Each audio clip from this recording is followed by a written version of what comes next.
नमस्कार दोस्तों, आज हम लोग एक अलग सा टॉपिक पढ़ने वाले हैं जो कि टॉपिक है हमारा क्षेत्रीय क्षेत्रीय परिषद। और इसके विषय में आज हम लोग सारी बातें करेंगे और ये एग्जामिनेशन पॉइंट ऑफ व्यू से बहुत ज़्यादा महत्वपूर्ण है।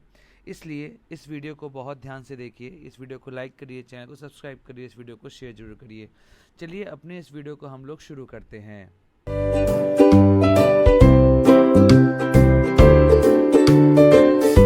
सबसे पहले बात कर लेते हैं क्षेत्रीय परिषदों की, कि आखिर क्षेत्रीय परिषदों का निर्माण किस तरीके से किया गया, इसके विषय में हम लोग बात करते हैं। तो जो यहाँ पे सबसे पहली बात है कि यह एक वैधानिक निकाय है। ध्यान रखिएगा, यह एक वैधानिक निकाय है, अर्थात इसका संविधान में कहीं भी कोई वर्णन नहीं है और इसे बनाया गया था, क्षेत्रीय जो परिषदें हैं उन्हें बनाया गया था राज्य पुनर्गठन अधिनियम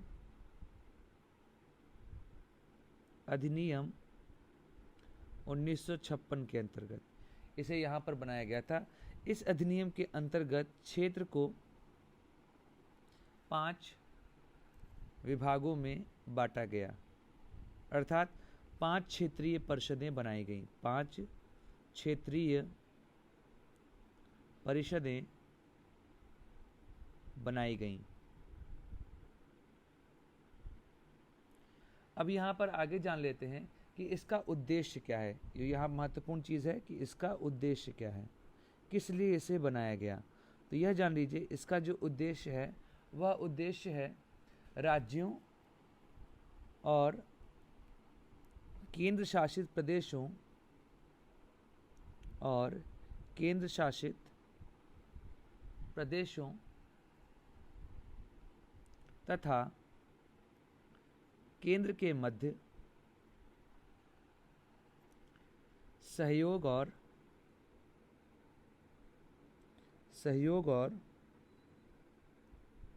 समन्वय बढ़ाना।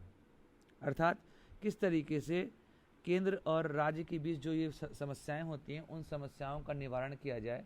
इसके अंतर्गत जो प्रमुख बातें आती हैं वह जान लीजिए कि इसके अंतर्गत आर्थिक सामाजिक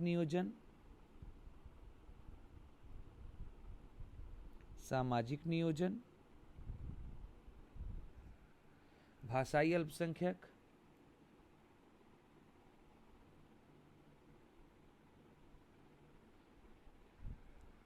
सीमा विवाद, अंतर्राज्यीय परिवहन,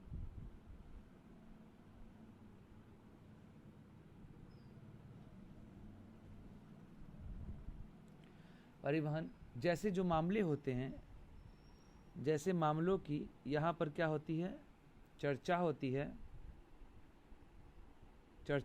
है और सिफारिशें होती हैं।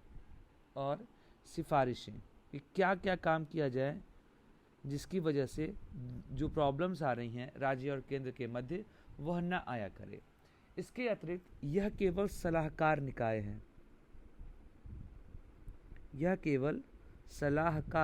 निकाय है, अर्थात यहाँ पर राज्य और केंद्र जो इसकी सिफारिशें हो रही हैं उन सिफारिशों को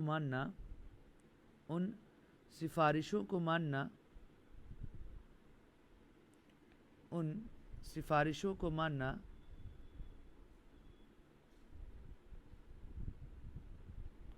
बाध्यकारी नहीं है।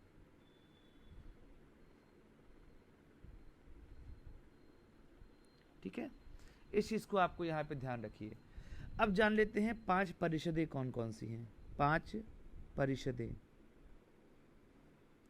इस पर ध्यान रखिए। 5 परिषदों में सबसे पहले आता है आपका उत्तरी परिषद। उत्तरी परिषद के अंदर हरियाणा, हिमाचल प्रदेश, जम्मू कश्मीर, पंजाब, राजस्थान, राष्ट्रीय राजधानी क्षेत्र दिल्ली और चंडीगढ़ आते हैं। उसके बाद दूसरा आता है केंद्रीय परिषद।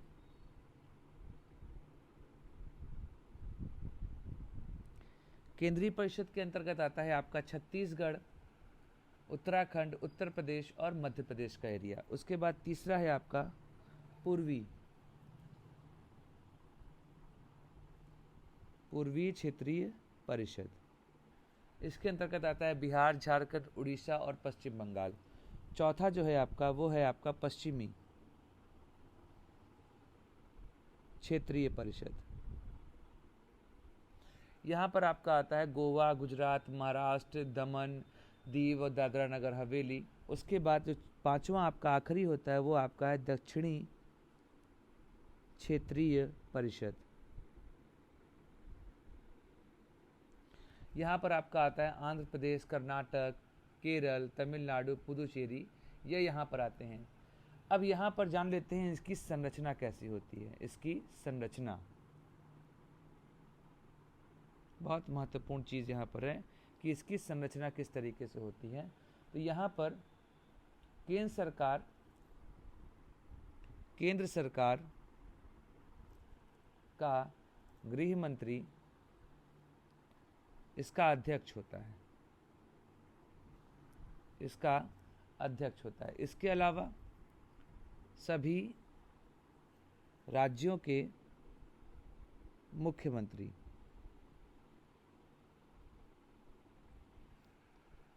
उसके अलावा राज्यपाल द्वारा मनोनीत क्षेत्र में के प्रत्येक राज्य से 2 मंत्री,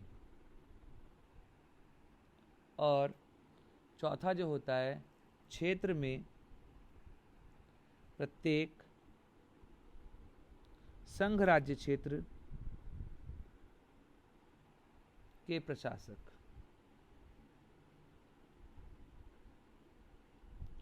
इसके अतिरिक्त कौन कौन होता है? इसके अतिरिक्त होते हैं नीति आयोग से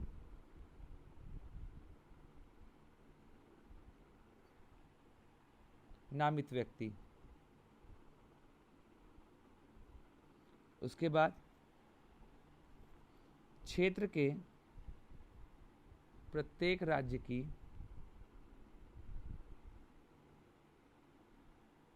सरकार के मुख्य सचिव,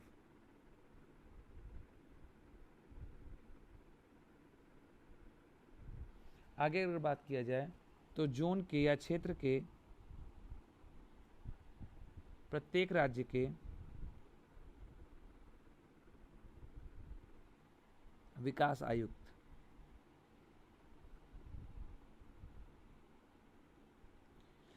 एक और महत्वपूर्ण बात जो यहाँ पे आपको जाननी है कि एक और परिषद बनाया गया, उस परिषद का नाम रखा गया उत्तर पूर्वी परिषद।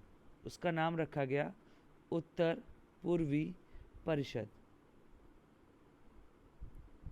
इस परिषद को बनाया गया 1971 में और नाम दिया गया पूर्वोत्तर परिषद। इसके अंतर्गत असम, अरुणाचल प्रदेश, मणिपुर, त्रिपुरा, मिजोरम, मेघालय, सिक्किम और नागालैंड जो क्षेत्र हैं वह इसके अंतर्गत आते हैं।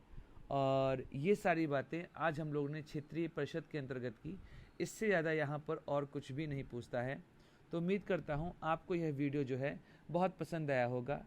इस वीडियो को आप लोग लाइक करिए, चैनल को सब्सक्राइब करिए, वीडियो को शेयर करिए, जिससे और अच्छी जानकारी सबको मिलती रहे। तब तक हंसते रहिए, मुस्कुराते रहिए